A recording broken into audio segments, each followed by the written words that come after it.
Good morning student. BEd first year में आपका बहुत बहुत स्वागत है। बीएड प्रथम वर्ष के अंतर्गत जो है आपकी 4 कंपल्सरी पेपर है, 4 अनिवार्य प्रश्न पत्र हैं। मैं आपको इन अनिवार्य प्रश्न पत्र के अंतर्गत 4th पेपर पढ़ाऊंगी, जो चतुर्थ प्रश्न पत्र जो जिसका नाम है पाठ्यक्रम की परे भाषा तथा पाठ्य वस्तु पर विचार विमर्श। इसका मतलब ये है कि ये जो प्रश्न पत्र है ये बीएड में क्यों लगाया गया है। इसको लगाने का उद्देश्य है बीएड प्रशिक्षण प्राप्त करने के बाद भी विद्यार्थियों में भाषा से संबंधित अशुद्धियां पर्याप्त मात्रा में देखी जाती है। हम शिक्षक बन जाते हैं और बच्चों को अध्ययन कराते हैं, परंतु हमको भाषा से संबंधित जो जानकारी होनी चाहिए वो जानकारी हमारे अंदर पर्याप्त मात्रा में नहीं होती है और इसकी वजह से हम बालकों को गलत ज्ञान दे देते हैं, क्योंकि जब हमको ये मात्राओं का सही ज्ञान नहीं होता है तो हम बालकों को भी जो है गलत ज्ञान प्रदान करते हैं। इसी उद्देश्य को ध्यान में रखकर बीएड के अंदर language across and the curriculum पाठ्यक्रम के परे भाषा तथा पाठ्य वस्तु पर विचार विमर्श प्रश्न पत्र को इसके अंदर सम्मिलित किया गया है, जिससे जब आप बीएड प्रशिक्षण प्राप्त कर लेंगे तो आप एक जो है टीचर बनने के लिए जो आपके अंदर क्वालिटी होनी चाहिए, उन क्वालिटी के अंतर्गत ही भाषागत कमांड, भाषा के ऊपर अपना एकाधिकार या अधिकार या उसका ज्ञान हमारे पर्याप्त मात्रा में आ जाएगा। किस प्रकार से जो है भाषा को विकसित हम करने के लिए हम क्या क्या प्रयास कर सकते हैं, कैसे बालकों को भाषा सिखाई जानी चाहिए, बालकों को भाषा का ज्ञान कराने के लिए हम क्या क्या प्रयास कर सकते हैं, कौन कौन सी एक्टिविटी करा सकते हैं, मौखिक और लिखित अभिव्यक्ति के अंतर्गत हम क्या क्या कार्य कर सकते हैं, इन सभी बातों को इसके पाठ्यक्रम के अंदर सम्मिलित किया गया है। और इसको सम्मिलित करने का उद्देश्य भी यही है कि आप शिक्षक बनकर जब शिक्षण कार्य कराएंगे तो विद्यार्थियों में भाषागत जो भी अशुद्धियां पाई जा रही हैं उनको दूर करने के का पूरा प्रयास करेंगे। किस तरीके से, किस टेक्निक से, किस विधि से, किस जो है उनको दूर किया जा सकता है, उसको दूर करने का प्रयास करेंगे। आपका जो ये प्रश्न पत्र है, इसके अनिवार्य प्रश्न पत्र जो आपके सभी हैं उसमें 5 यूनिट आपके सिलेबस के अंदर, पाठ्यक्रम के अंदर सम्मिलित की गई है। ठीक है, 5 यूनिट में आपके सिलेबस को विभाजित किया गया है। आपका जो ये प्रश्न पत्र है ये 100 नंबर का पेपर होता है। ठीक है, 100 नंबर में आपका थ्योरिकल पार्ट जो है, सैद्धांतिक पार्ट जो है वो 80 नंबर का है और 20 नंबर जो होते हैं वो आपके इंटरनल एग्जाम जो आपके महाविद्यालय स्तर पर जो परीक्षाएं कराई जाती हैं, जो आंतरिक मूल्यांकन कराया जाता है, उसके अंतर्गत 10 नंबर मार्क्स उसके होते हैं और 10 नंबर आपके सक्रिय कार्य के जो अंतर्गत सम्मिलित होंगे।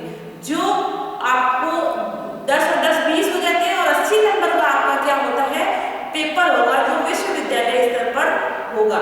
विश्वविद्यालय जो बाह्य पेपर आएगा विश्वविद्यालय का वो 80 नंबर का होगा। 20 नंबर की मार्किंग हमारे महाविद्यालय से होकर जाएगी और उसमें 2 टेस्ट होंगे आंतरिक मूल्यांकन के और एक सत्रीय कार्य जो आपको इसमें फाइल वर्क के अंतर्गत कराया जाता है। पूरे पाठ्यक्रम को 5 यूनिट के अंदर विभाजित करके उसमें किस यूनिट में क्या कार्य कराना है उसके बारे में आज हम जो है वर्णन करेंगे। इसमें जो प्रथम यूनिट है, यूनिट फर्स्ट जो है वो आपकी है भाषा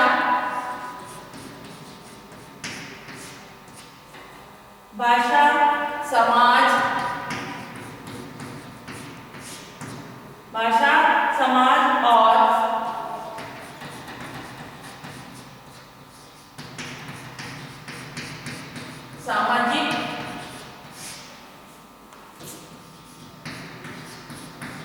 प्रोत्साहन। ठीक है, आपकी ये फर्स्ट यूनिट है, भाषा, समाज और सामाजिक प्रोत्साहन।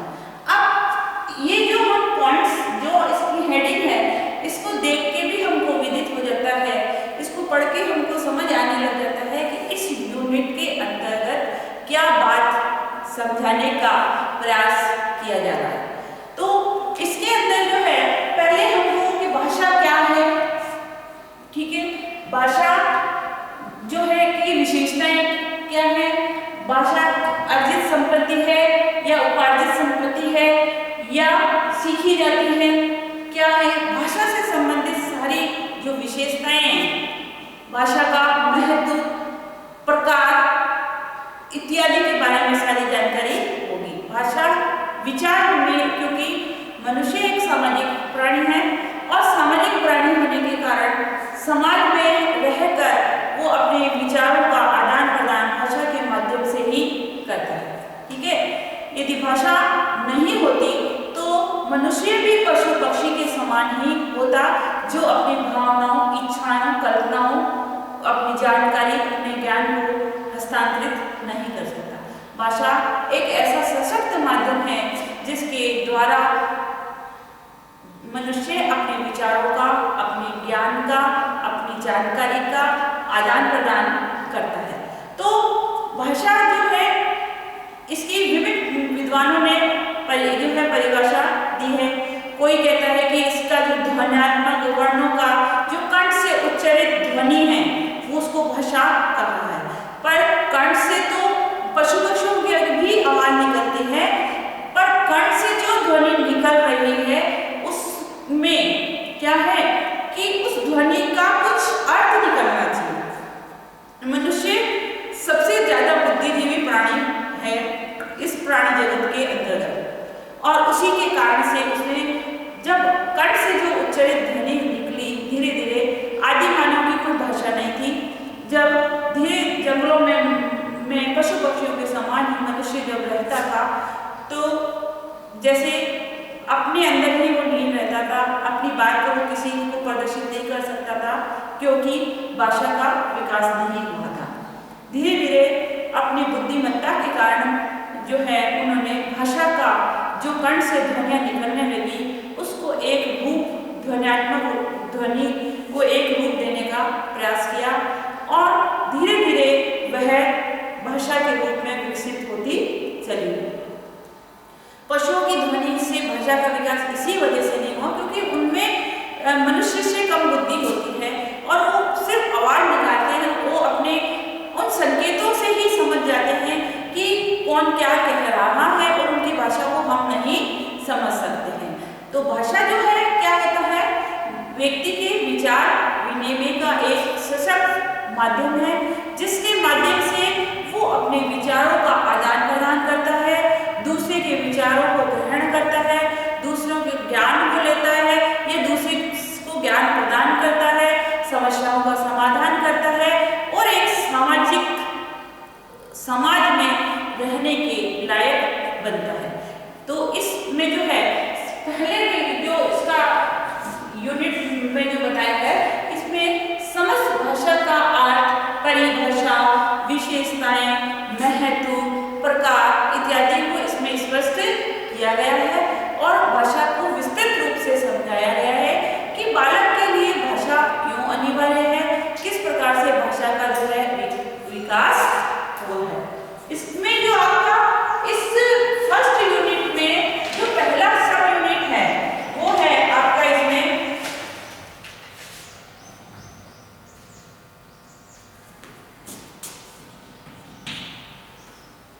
पहला है, इसी का सब यूनिट है। पहला आपका ये फर्स्ट यूनिट है। फर्स्ट यूनिट का नाम ये है कि भाषा, समाज और सामाजिक प्रोत्साहन। अब इसका फर्स्ट यूनिट जो है वो है, पहला है समाज, भाषा और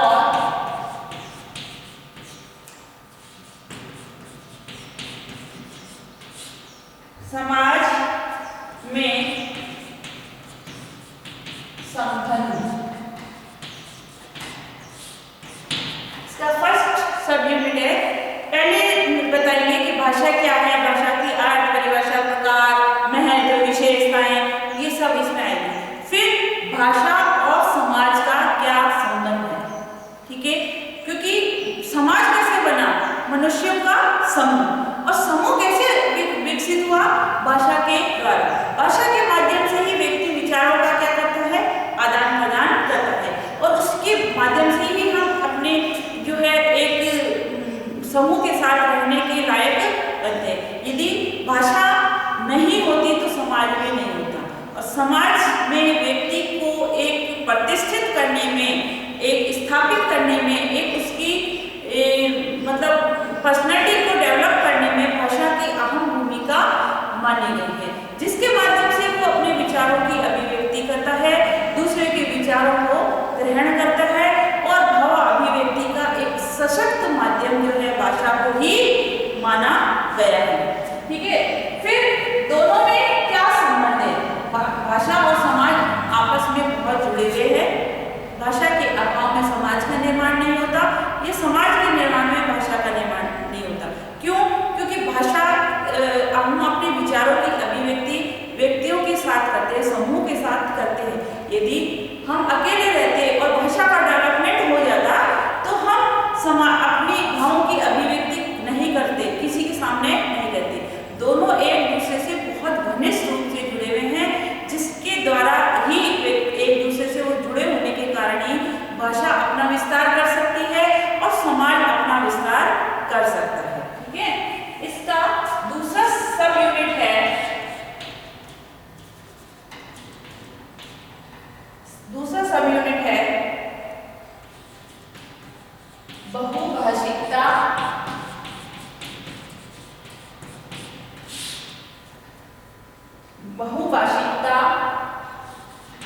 और अवधारणा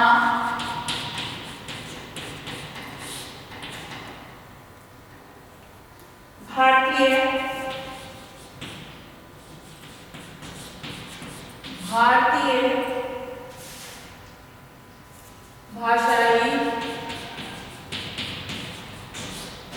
भाषाई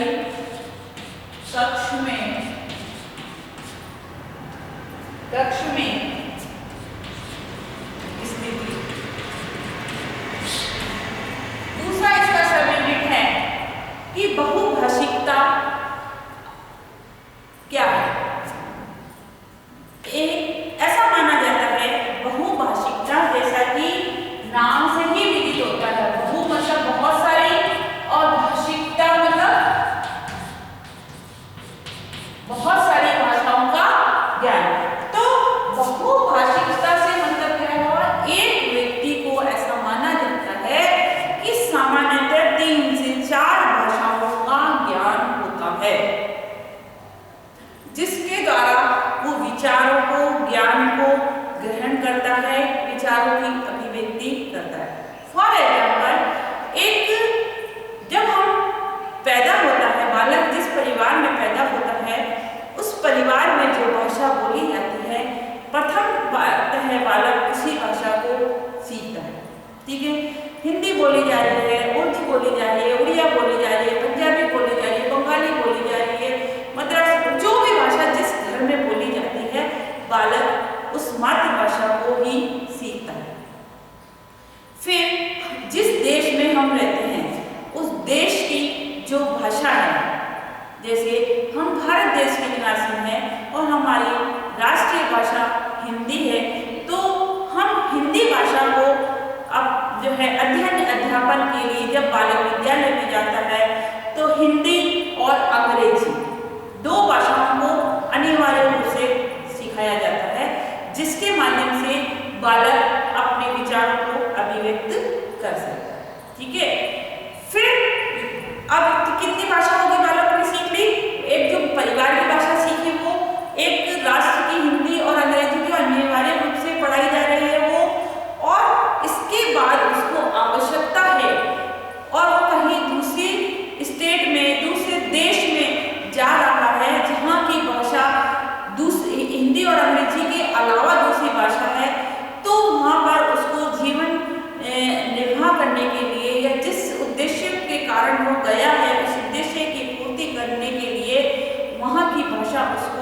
सीखनी अनिवार्य हो जाएगी, उसको भाषा को उसको सीखना जरूरी होगा। तो उस भाषा को वो सीखने के लिए क्या करेगा कि वहाँ की भाषा को वो सीखेगा। तो मतलब क्या हुआ, एक व्यक्ति को कम से कम 3 से 4 भाषाओं का ज्ञान होना अनिवार्य है, जिसके माध्यम से वो अपने ज्ञान को बढ़ा सकता है, अपने विचारों को अभिव्यक्त कर सकता है, दूसरे के विचारों को ले सकता है, सामाजिकता के गुणों को विकसित कर सकता है। तो बहुभाषिकता से मतलब यही है, इसलिए बताया जाएगा कि बहुभाषिकता क्या है, इसकी क्या अवधारणा है, और भारतीय कक्षा में जो है बहुभाषिकता की स्थिति कैसी है, किस प्रकार से एक भारतीय 3 से 4 भाषाओं को किस प्रकार से सीखता है। ठीक है, इस बात को इसमें स्पष्ट किया जाएगा। अब आपका नेक्स्ट है, तीसरा इसका सब यूनिट है सामाजिक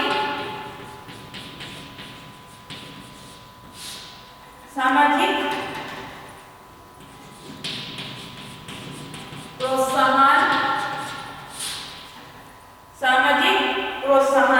मतलब समाज में भाषा को कैसे प्रोत्साहन मिलता है। देखिए, हर व्यक्ति का वार्तालाप बात करने का तरीका अलग होता है। पढ़ा लिखा व्यक्ति की भाषा अलग होती है, शिक्षित व्यक्ति की भाषा और अशिक्षित व्यक्ति की भाषा हम उसके बोलने के तरीके से ही विदित जान लेते हैं कि फला व्यक्ति कितना शिक्षित है और कितना जो है पढ़ा है या नहीं पढ़ा। इसकी पहचान हम उसकी भी डिग्री या किसी चीज को देख के नहीं करते हैं, उसकी भाषा के ज्ञान को, उसके बोलने के तरीके को, उसके रहन सहन के तरीके से ही हमें विदित हो जाता है कि बालक व्यक्ति कितना पढ़ा हुआ है, कितना शिक्षित है या नहीं है। ठीक है, तो सामाजिक प्रोत्साहन से तात्पर्य है कि समाज में उसको कैसे प्रोत्साहन मिलता है भाषा को बढ़ाने के लिए, क्या क्या योजनाएं, किस प्रकार से जो है सामाजिक महत्व से संबंधित जो कार्यक्रम है या कैसे उसको बढ़ाया जाता है। समाज में प्रतिष्ठा जो है, भाषा कैसे समाज में प्रतिष्ठा स्थापित करती है, व्यक्ति की पहचान बनाती है, उसके व्यक्तित्व का निर्माण करती है। ठीक है, तो थर्ड यूनिट इसका है सामाजिक प्रोत्साहन। इसके अंदर है संकेत या हाव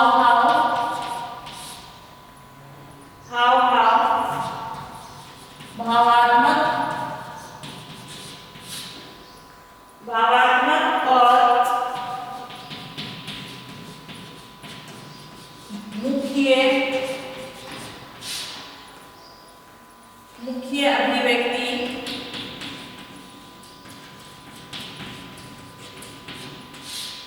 अभिव्यक्ति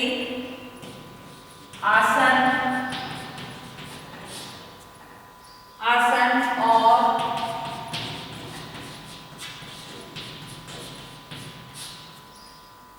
गतिविधियां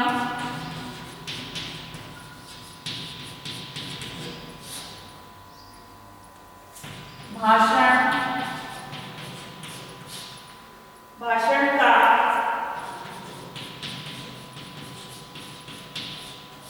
स्पष्ट उच्चारण, मुखाकृति विज्ञान, ये इसका जो थर्ड यूनिट है सामाजिक प्रोत्साहन। इसके अंतर्गत है कि संकेत, हाव भाव, बोलते हुए हमारे क्या संकेत होते हैं। भाषा के 3 प्रकार बताए हैं, मौखिक और मौन में हम क्या करते हैं, हाव भाव संकेत के माध्यम से अपनी बात को अभिव्यक्त करने का प्रयास करते हैं। तो जब हम बोलते हैं तो हमारे उसी के अनुसार हाव भाव भंगिमाएं संकेत हमारे अंदर दिखाई देते हैं। तो संकेत, हाव भाव, भावात्मक मतलब आत्मा से हम जुड़ने के लिए भाषा ही हमारा एक माध्यम है जो एक व्यक्ति को दूसरे व्यक्ति से भावात्मक रूप से जोड़ने का, मन से जोड़ने का प्रयास करती है। तो जैसी हमारी भाषा होती है वैसे ही हमारे जो है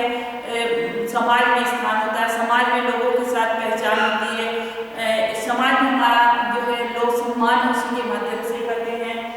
मुख्य अभिव्यक्ति, हमारे बोलते हुए एक कैसी अभिव्यक्ति होनी चाहिए, बहुत बढ़ा चढ़ा के भी बहुत ओर लगती है, बहुत सहज रूप में किसी बात को, दुख के समय दुख वाली होती है, हंसी मजाक के समय हंसी मजाक वाली होती है, तो वो अभिव्यक्ति हमारे उस बोलते समय हमारे मुख के ऊपर आनी वो किस प्रकार से होती है। आसन, बैठने लिखने के हमारे आसन जो किस तरीके से होने चाहिए, जिससे हमारे पढ़ने और लिखने की जो प्रक्रिया हो रही है उस पर सकारात्मक पॉजिटिव प्रभाव पड़े और हम अधिक से अधिक अधिगम करने का प्रयास करें।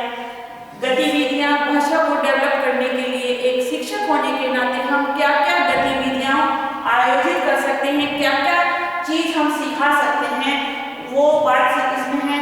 और भाषण देखिएगा, क्योंकि जब हम भाषण देते हैं तो मोदी जी का भाषण से सभी मंत्रमुग्ध हो जाते हैं। इसका कारण क्या है, उस भाषण की लैंग्वेज बहुत प्रभावी होती है, बहुत सहज होती है, बहुत अपनात्व लिए हुए होती है, तभी वो सभी व्यक्तियों को अपनी ओर खींचते हैं, अपने भाषण के माध्यम से अपनी बात को तुरंत पहुंचा देते हैं और जिस उद्देश्य को लेके वो भाषण देते हैं उस उद्देश्य की पूर्ति भी तुरंत हो जाती है। तो भाषा ही एक ऐसा सशक्त माध्यम है जिसके द्वारा हम जो है कोई भी काम किसी भी समय व्यक्ति से करा सकते हैं।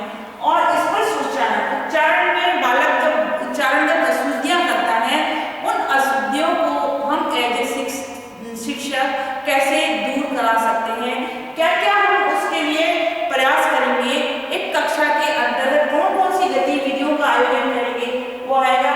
और हमारी मुखाकृति का विज्ञान जो है, एक बोलने की प्रक्रिया कहाँ से हमारे जो है कैसे जो है एक विज्ञान के माध्यम से कि हमारे शारीरिक संरचना किस तरीके की है व्यक्ति की, जिससे जो है वाणी निकलती है, कहाँ से कौन सा स्वर निकल रहा है, कौन सा व्यंजन निकल रहा है, इसके बारे में संपूर्ण जानकारी आपके जो 4th प्रश्न पत्र है पाठ्यक्रम की परिभाषा और पाठ्य वस्तु पर विचार विमर्श में आपका जो पहला यूनिट है भाषा और समाज में संबंध, इसमें आपको ये सब चीजें जो है समझाई जाएगी, जो 3 यूनिट के अंदर इसमें सब यूनिट के अंदर विभक्त की गई है। आगे के यूनिट का जो है हम कल की कक्षा में अध्ययन करेंगे, 2nd यूनिट में कि इसमें आपको क्या पढ़ाना है।